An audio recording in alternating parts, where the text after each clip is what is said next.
Hello, Roftwood. I'm Zombie GG with the Roftwood Coordination Center, proudly presenting you with another post-apocalyptic production I like to call an RCC Fireside Chat.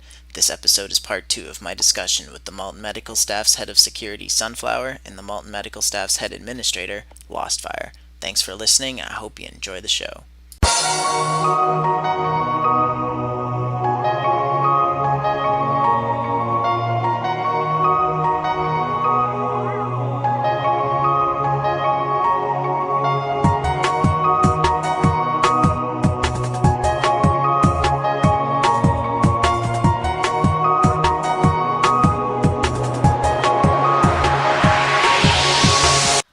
Let's just do like one thing about contemporary events or just like recent history. Like those Nicole's Yeah. Malls tours. I would love to hear your perspective because I've never actually asked you this before.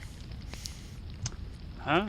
Well, 3 in a I mean, row, dude. For yeah. listeners who don't understand Nicole's Mall, Roftwood, once we get the suburb Roftwood like on lock, Nicole's Mall is like very close to Roftwood's western border, and it's totally within our quote unquote sphere of influence. And with our like home base green, meaning super safe, we I don't know, thought it would be a cool like foreign campaign effort to help out our brothers next door, and we went on 3 epic campaigns in a row. And here's Sunflower's interpretation of what the hell those were like. Well, I mean, I think it was a pretty good target. First off, it has a pretty, straightforward free running route to it. And then it has a, possibly dark building right next to that, right next to the mall itself. I didn't super heavily take place in the actual like retaking of Nichols all that much. I mostly still hung out in Roftwood. I don't know, since I've come back, I've spent a lot of time running around outside looking for new players who, they'll pop up and then they'll not know what to do because everything is extremely heavily barricaded, so they can't get in. And I spent a lot of time just directing people towards entry points, which was generally Ethelbert's. So that's what I did for a lot of it.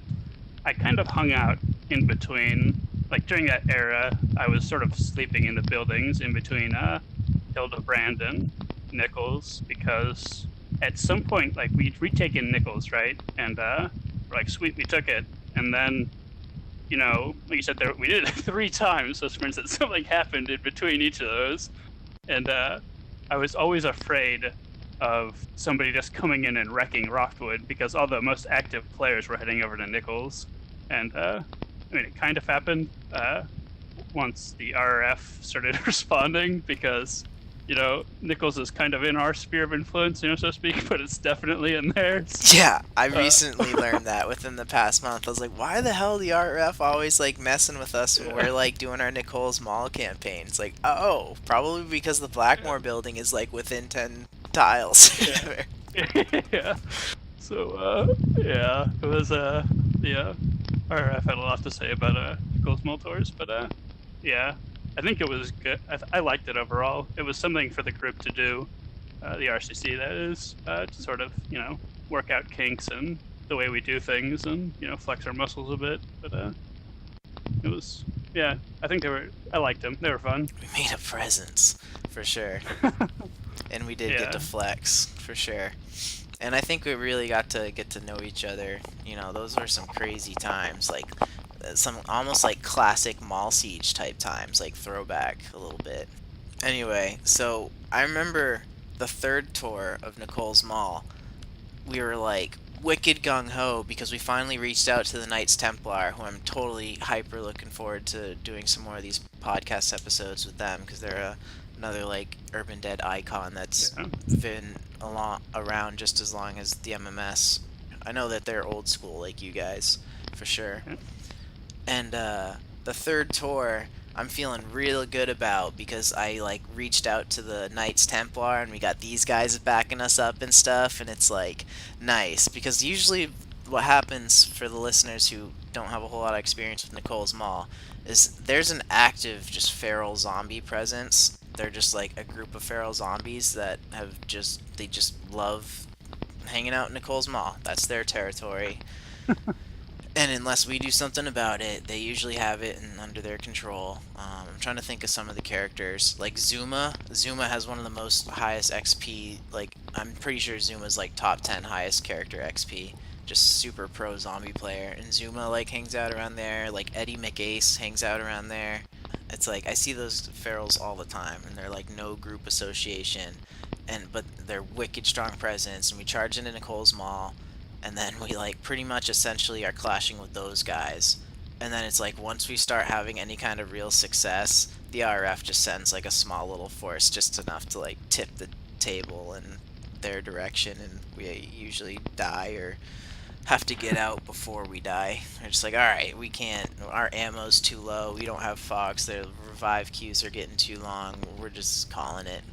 And then we just, I don't know, jump ship or whatever.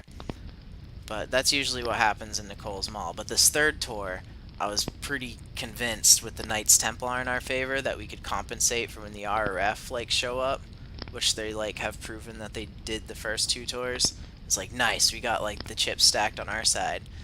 And we got this big huge presence. The third tour, I freaking feel like I know what I'm doing and stuff. And then the Scourge show up for the second time. Right when we launch into our third tour, the Scourge just sack Hildebrand completely unannounced right behind us with our pants down. We're just like all in Nicole's, and we're just like, what the F or whatever. The second scourging of Roftwood was like July 2018. Yeah, I remember when they showed up, yeah, because everyone started dying. So you're probably right with like July, just a couple months ago. We haven't been able to do any kind of foreign campaign thing since July. Roftwood has just been like pummeled since like the second scourging, and now it's just like crazy like open warfare with the IRF, Gore Corps, and like Roftwood Elite, and like it's just the revive queues and the healing. It's like everything is just happening all the time. Yeah, they hit us pretty good a couple days ago. It was the first time I actually left Roftwood, was a couple days ago, because I couldn't find anywhere that was reasonable to like hang out at. You know, I came back like a day after, but yeah, I think we're doing pretty good against them, all things considered. The suburb is mostly built up. There's a couple ruined buildings. Presently, is that what you're saying? Like right now, today? Yeah, like right now. Lostfire's maybe gonna join. Lost, can you hear me? Good evening, gentlemen. Lostfire of the Malton Medical Staff. You missed our talk earlier, between Sunflower and I, about just like the amount of AP that the MMS is just infamous for firing off, and like crazy things, including your wombat. Like crazy like kidney armor and stuff. Do you want to talk about a little bit about how the MMS likes to spend their AP versus my like super militant like style, and how it is what a fundamental player and what the Malton Medical Staff is about? Well, like we use it poorly from a we use our AP very poorly from a strictly tactical and strategic point of view. We use our AP poorly because in case if for whatever reason you don't know, in Urban Dead it takes action points to talk, and so it takes a certain amount of dedication to want to actually talk in Urban Dead, because that's one AP that you're not using to find guns or needles or first aid kits. But from like the very beginning, Green Wing and especially Mrs. Mort just kind of dedicated themselves to using a lot of their AP to talking to people, just talking to the room, and if people would respond to, especially talking with them. And that's, you know, that drew people to them.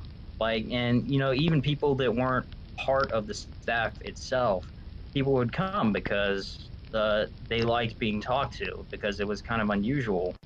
You know, you'd find places in our people that would talk too, but like in Rockwood, St. Ethelbert's was the place you'd go to if you wanted to talk to people in game. And I think that's kind of like sort of a cultural tradition that is stuck with most of the MMS players is that we tend to be more likely to spend some AP talking about whatever, just talking to people and engaging and trying to engage them. And don't act like you're just talking to people. You're talking about like you guys like fucked with my kidneys at least one time. You're not just talking to people. You're like firing people out of cannons. Like Sunflower was talking about Morgasm like going outside in the middle of a crazy RRF strike and performing a musical. yeah, Like let's talk about some of these things. Like just give me like, you know, some recent like memory of what do you got that's like close to your heart about some of this crazy, not just talking to people, but I don't know, shenanigans the MMS is infamous for? in the last since like 2010, we don't record them as much, so a lot of them have just kind of been lost to time. But we do, yes, you're right. Rather than we do a little bit more than just talking to people. We like to put a bit of performance in with it, especially because of our medical theme. Chainsaw surgeries. Yes, making healing a bit more dramatic and involve a process than just slapping somebody with a first aid kit. Like I've in the past have gone pretty in depth about basically saying out loud like the surgical process, using dental floss to sew up the wounds, using an enchanted battle axe to for the surgery and stuff like that. In very liberal use of alcohol as both an anesthetic and also an industrial cleaner. For every other. Yeah, some industrial cleaner too. A shark killer. Like, oh, you got a shark infestation problem? Here's some greenhouse gut rot. Just pour like a liter of this and whatever water source, and there'll be no more life to worry about. I mean, unless it adapts, and then we're all like, if something can adapt to that stuff, then we're all doomed. But it's only a next step from that shark growing legs and then coming after us. Oh, street sharks. Yeah, pretty much. What was it? The old animated show? That was Street Sharks, wasn't it? Yes, sir. Oh god. So like greenhouse gut rot is like what responsible for like the Ridley Bank Resistance Front and just zombies being a problem in Malton, being quarantined. It's responsible for street sharks, like. Well, you know, Jack Neon used to boast on the radio that the MMS was responsible for the zombie apocalypse. He's a ridiculous character. We talked earlier, Lost, about like Sunflower and I talked earlier about Bananas and Jack Neon's just no, specifically Banana. That character is hyper chaotic. Like he goes from like installing generators and like repairing barricades like right when zombies break in. It's like, oh, all of a sudden zombies broke in this building and Banana's the first responder to like fix things. It's like, okay, sweet, like thumbs up Banana. Like that's pretty dope. But then there's other times when he just smashes my face with a fire axe until I'm down to like 3 hit points, and then he just like posts a banana on the radio, like, and hangs out in the same room. Like, what the fuck am I supposed to do about that? You know? And that's kind of a calling card of like profiles that we suspected of being Jack Neon Zurch. The ones that weren't like permanently zombified would often be like reviving people and refueling generators and doing helpful stuff. And then, of course, eventually they'd get zombified and be our arch nemesis and whatnot. Yeah. Neon is zombified by the MMS. Yes, that is Jack Neon's thing. Like in his profile, he used that he had that the MMS had permanently zombified. Sunflower, what did you call it? Just a ridiculous like claim or something? Yeah, it was just this hilariously like over the top baseless claim, like blaming the fact that he gave himself brain rot on us as if we had somehow done it to him. Like, it was just so great. There was this comment on the wiki that Mrs. Morg once gave to Greenwing, I think, where they were discussing Jack Neon and why exactly he had such a beef. And Mrs. Morg basically, well, I've been talking to our lawyer, who was a player called Kane Cohen, who was a lawyer. Yeah. Wait, who? Kane Cohen? Yeah, it was Kane Cohen. there's this player who played a lawyer. Can you and type he his was name in the banned- Fireside chat real quick? Yeah, just you want to do it, Sunflower? I get it. I'm gonna he look was him a- up on Electric Eye. See, like, what's he? Nice. Yeah, he was just a player that who played a lawyer, and who was affiliated with MMS. And so on the wiki, Mrs. Morgan is like, well, I've been talking to our lawyer, Kane Cohen, and whatnot. And so we dug up the paperwork, and apparently Jack Neon's problem with us is that we botched a sex change surgery. And now, I remember that. and now instead of Jack Neon having some very nice breasts, Jack Neon has his testicles sewed onto his chest. Who performed that surgery? I don't know who specifically claimed to be responsible, but that was Mrs. Mort's like on wiki discussion between her and Greenwing of why Jack Neon was so pissed at us. I've always remembered that and loved that. Dude, I posted this guy's profile. I used Electric Eye to look up Kane Cohen's profile. Dude, look at this guy. He's a zombie whose straight up group is Malton Medical Staff. And he says, like, Kane Cohen, level 41 zombie, a zombie attorney in a 3-piece suit, still clutching his briefcase of client files to his chest as he shambles along. Oh, he has a website. That's his wiki. Okay. Let's bring up his wiki now. It's just the MMS. Oh, this guy's so MMS. Pretty much. We had a bunch of characters like that. And so, and like Jack Neon, he didn't just grief us in game. Like he's probably fairly notorious on the wiki because he did some wiki vandalism, and that's why the original Jack Neon profile was banned from the wiki because he basically deleted our wiki page. That's not. And That's. I don't like that. It's whatever. At first, like years ago, I was always kind of ticked off at Jack, but it's just over time, I just came to love him as like. I mean, he's just this little like low key Zerg that's got a couple, well, probable Zerg. We never like proved it or anything, but he had a couple profiles that almost definitely he was using for that purpose. He was just our nemesis. Like he always took over like St. Ethelbert's. Like that was his thing. He always targeted St. Ethelbert's, and he would have one of his alts essentially write Jack Neon's house in graffiti. That's and Wait, whatnot. what was his house? Yeah. St. Ethelbert's. Like he would that, write. that was his house. That's what he claimed. Yeah. Okay. Every time he broke in, he would have one of his alts or whatever graffiti like Jack Neon's house and whatnot. And so it was this thing for years and years, and for especially for a certain amount of time when the MMS had very low membership, we weren't able to really keep him out just because we didn't have enough guys and gals that were going to be on at the same time. So we kind of moved operations to Eulogist and whatnot. And just for years, Jack Neon was always there. Like he was always there for us. What? What do you mean for us? He was the most supportive. Us, but you know. Yeah, he was the most supportive nemesis you could ever have. Yeah, he was there. So true. He was there to oppose us for more than a decade and whatnot. Like that's the kind of devotion you can't buy. It's kind of like even though he made life hard for us, it's kind of hard not to respect that. The kind of dedication it takes to try and keep this one hospital and to like troll this one group for years and years and years of real time and whatnot. It's like, heck, I take breaks longer than this guy. Like I would go on breaks that were like months long from Urban Dead and like sometimes half of a year.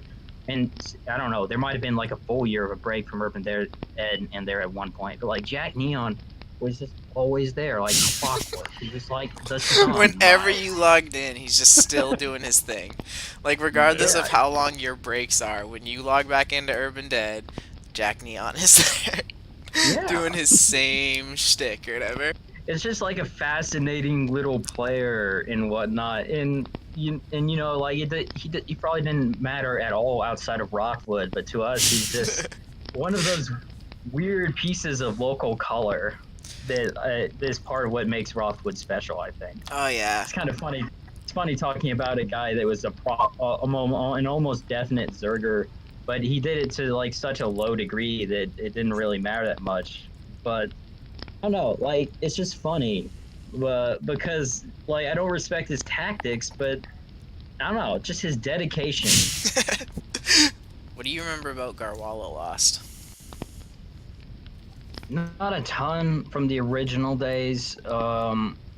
Just that, mainly the stuff that's on his profile, that he was just an interesting kind of DJ, barkeep sort of character that was just around and being goofy. I mean, that's kind of like the extent of most of my memories for the early days of Urban Dead and whatnot.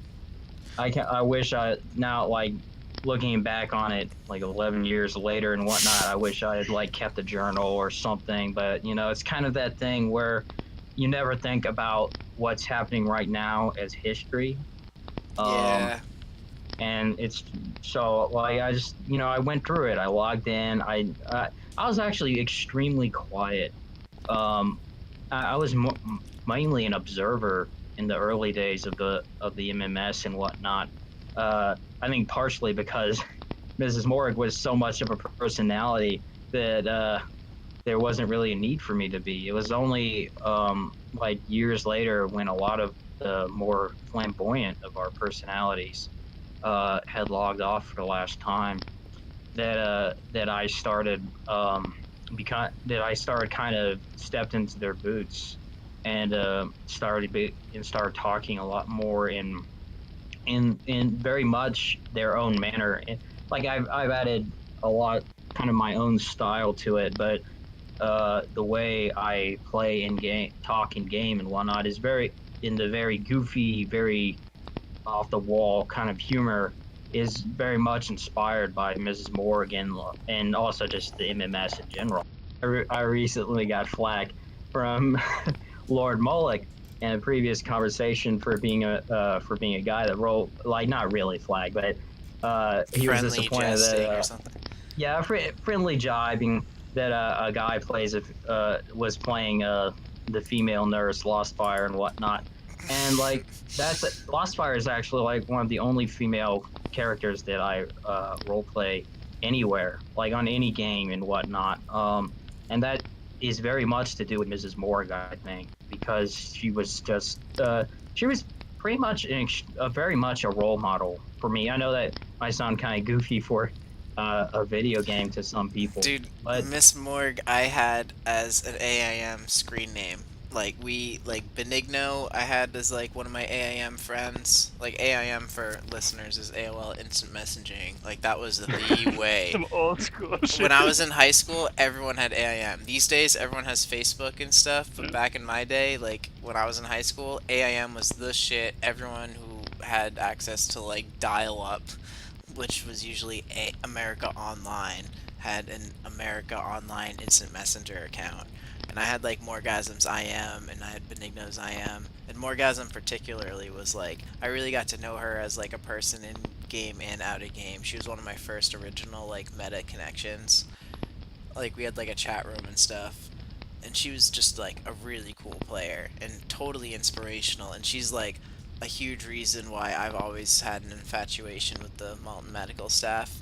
I mean, yeah, she was just a great character, and it's funny because she wasn't actually around that long. She was only around for like a couple years before she left the game, but she was just such a big personality that I think she just kind of like imprinted herself.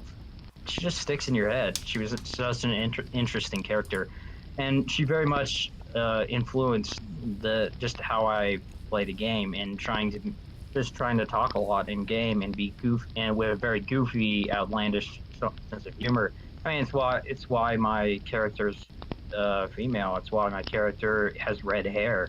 I'm not quite I don't play, because I am a guy that is role playing a female character. I don't do things quite as risque as she does, because that just feels weird. She was just a real mom, and I think she was kind of a mom character in the MMS. I don't know. She role played that a lot too.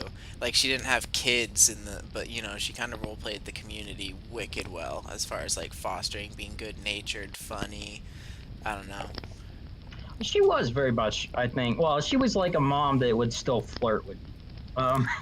But she was she was a MILF, dude. She was a MILF. I wasn't gonna say it that way, but pretty much. Morgasm was a MILF. Look at her name, dude. Morgasm. What do you think? She's not gonna be a little risque? Like, come on. I mean, yeah, she's the one that was always doing naked twister sessions and whatnot, and explicitly had like her character description had like a very tight, like wipe off nurse's outfit and whatnot. She was a hilarious character, but she was also very much like a mom though, because she was always very nice and talkative and nurturing to like the new players and whatnot, and not in a risque way to them or whatnot.